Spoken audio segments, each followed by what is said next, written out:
राम राम दोस्तों, जय बाबा नीम करोली महाराज जी की। दोस्तों, आज मैं आपको एक और ज्ञानवर्धक कहानी लेकर आया हूँ, सुनाता हूँ। राजा और मंत्री की कहानी। बहुत पुरानी बात है। किसी राज्य में एक राजा राज्य किया करते थे। राजा बहुत ही गुस्सैल स्वभाव का था। राजा और मंत्री राजा का एक मंत्री था। वह अपने पूरे राज्य का सबसे अधिक ही ज्ञानी और चतुर व्यक्ति था। एक दिन की बात है, राजा के दूत ने राजा को होने वाली हमले की खबर दी। हमले की बात सुनकर वहाँ दरबार में बैठे सभी चिंतित हो गए और तभी राजा ने अपने राज्य के शस्त्रागार में काम करने वालों को अधिक से अधिक शस्त्र बनाने का आदेश दिया। सभी शस्त्रागार में कार्य कर रहे थे। तभी राजा भी वहाँ आकर अपने शस्त्रागार में काम करने वालों का काम देखने लगा। उसी शस्त्रागार में राजा व शस्त्रों के साथ कुछ कर रहे थे। तभी राजा की उंगली में कुछ लग जाने से राजा की उंगली कट गई। राजा को बहुत दर्द हो रहा था। पास में मंत्री जी भी खड़े होकर सब अपनी आंखों से देख रहे थे। तभी मंत्री जी बोले, राजन, आप चिंता ना करें, सब अच्छा हो जाएगा। ईश्वर जो भी करते हैं सब भले के लिए ही करते हैं। राजा की उंगली में बहुत तेज दर्द हो रहा था और मंत्री जी की ऐसी बातें सुनकर राजा आग बबूला हो गया और मंत्री को जेल में डालने का आदेश दिया। जैसे ही राजा ने आदेश दिया, वहाँ खड़े सैनिकों ने मंत्री जी को पकड़ लिया।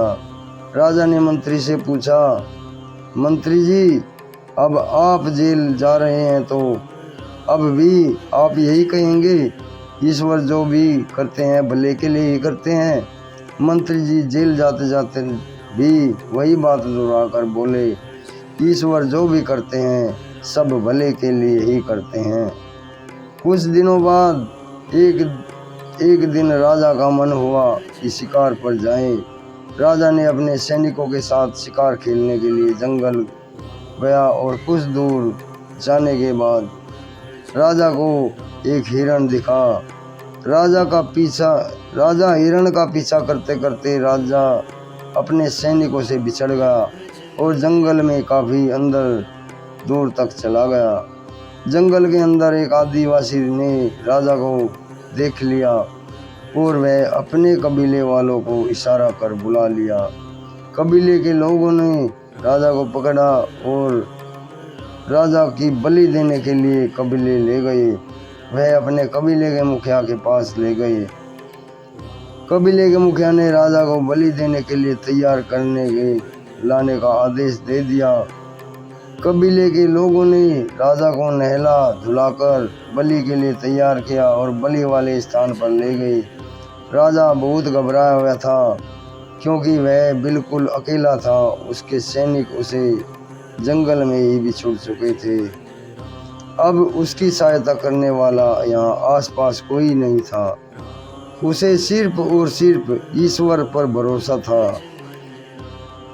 जैसे ही राजा की बलि दी जाने लगी, तभी अचानक से कबीले का मुखिया की नज़र राजा के कटे हुई उंगली पर गई। तभी कबीले का मुखिया ने बलि को रोकते हुए कहा, इस व्यक्ति की बलि नहीं दी जा सकती क्योंकि इसकी दाहिनी हाथ की एक उंगली कटी हुई है और हमारे कबीले का वसूल है कि खंडित व्यक्ति की बलि नहीं दी जा सकती। कबीले के लोगों ने राजा को जाने दिया। राजा को समझ में आ गया कि ईश्वर जो करता है वह सबके भले के लिए ही करता है। अगर उस दिन राजा की उंगली नहीं कटी होती तो आज उसकी बलि दे दी जाती। राजा इस दुनिया को अलविदा कह गया होता।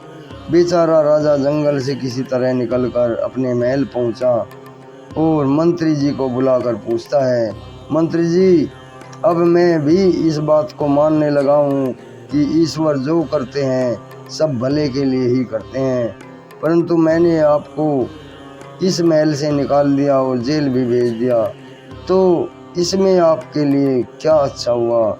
मंत्री कहता है, हे राजन, जिस प्रकार ईश्वर ने आपकी उंगली काटकर आपको कबीले में बलि से बचा लिया, उसी प्रकार मुझे जेल भेजकर ईश्वर ने मेरे प्राण बचा लिए। राजा पूछता है, भला वो कैसे। मंत्री जी राजा को उत्तर देता है, हे राजन, मैं हमेशा आपके साथ रहा करता था, जहाँ भी जाते थे साथ जाते थे। अगर आप मुझे महल से नहीं निकालते और जेल ना भेजते तो मैं भी आपके साथ शिकार के लिए जाता और वहाँ कबीले के लोग तुम्हारी जगह मुझे पकड़कर मेरी बलि दे चुके होते, क्योंकि मेरे शरीर का एक भी अंग खंडित नहीं है। इस प्रकार ईश्वर जो भी करते हैं सब भले के लिए करते हैं। तो दोस्तों, आपको ये कहानी कैसी लगी? ईश्वर जो भी करते हैं भले के लिए करते हैं। आगे भी शेयर करें दोस्तों। बाबा नीम करोली जी की अपार कृपा आपके ऊपर हो, इसी कामना के साथ आज्ञा लेता हूँ। आगे फिर आपके साथ बना रहूँगा, जुड़ूंगा और कोई प्रेरणादायक ज्ञानवर्धक कहानी के साथ। जय राम जी की, जय शिव शंकर भोलेनाथ, जय बाबा नीम करोली महाराज।